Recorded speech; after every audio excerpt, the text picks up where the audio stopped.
Our waters are running high in places like the Weber River in Utah, also the Jordan River and the Bear River. They all flow towards the Great Salt Lake. Right now, the Great Salt Lake's up 3 feet. But while the water is threatening property, it's also helpful for the water source there. And you can see the difference of the expanding shorelines as the lake fills up. Previously, just 1 year ago, the lake was shrinking. It had been for years. It hit rock bottom in November with very low levels. But the rain and snow melt all over the winter has allowed for parts of the lake to refill. The lake's marina now starting to see life again, meaning that boats are back. First sailboats returned to the lake this week, a promising sign of improvement since last year it was so low we had to take everything out. Let's go to Devan Chavez with the Utah Division of State Parks, who joins us right now. The situation for the Great Salt Lake was bleak. I was standing right there on the crusted lake shorelines just 1 year ago, and if we'd been talking then, we would have been having a much different conversation. Can you believe that the boats are back in the marina? It's a very, very, very good and welcome news, that is for sure, because I remember last year as well.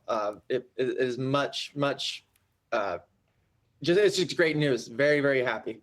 I was actually there at the part of the lake near the palace where they have the small museum, small little area where visitors can go in and learn more about the lake. And, you know, looking at the levels at that time last year, we were really in record territory. Now, well, it's up 5 feet now. Last I'd heard 3 feet, but this morning we're up to 5.1. Do you have a threshold where you start to allow the boats back into the water? How much water did you need to get back in order to bring them back? The marina is a little different than the rest of the lake. So the marina that you stood in or over there to the left from where you were isn't necessarily a reflection of the entire lake, but it's a good idea. Last year was one of the first times that we've ever had to close that boat ramp over there to that level.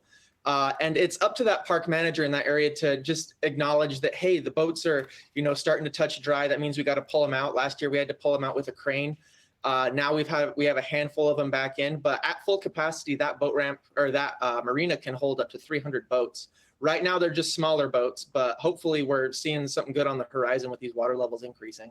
When we talk about the Great Salt Lake, we can really go in a million different directions because there is a lot of economy and commerce that's dependent on the lake, but also people do enjoy it for recreation. With this resurgence of water, are you guys hopeful that you see a lot more people back using the lake with the water up? Very much so. Recreation on the lake, like you said, is just one point, but in my world, it's a very, very key point. Outdoor recreation gives people a chance to experience the lake and is a lot of people's first chance to learn more about it and care about it in a meaningful way because they're able to experience it. We have kayakers that go out there. We're starting to offer guided boat tours again, that you can hop on a boat and launch out of the marina. Whereas last year we couldn't launch, you see in the photos there, really anything out of the marina. We're back doing, boat tours now and people can launch their own boats. So I highly recommend anyone that has a chance to go and outdoor recreate on the Great Salt Lake, even if it's just to dip your leg in or take a float. It's a great way to start your first understanding of the lake. And when you say kick a float, Great Salt Lake is a terminal lake which has salt in it, and you do float in it, which is pretty cool. The other thing I'd like to give you a compliment on, the Utah Division of State Parks and the rest of the folks who do the education resource there, I think they do a phenomenal job. When you said it's an invitation to learn about the lake, when I went, I learned a lot more about lake effect and how it helps the snow in the mountains and the resorts. I also learned about the little creatures, those little tiny little brine shrimp. Yes, the shrimps, the tiny little shrimps, which is a huge industry. I had no idea that the Great Salt Lake was so dependent on those little creatures and critters. So great job. Thanks for joining us, Devan Chavez, for being with us here on Fox Weather. Hopefully we can continue the relationship and the story of the Great Salt Lake with the Utah Division of State Parks.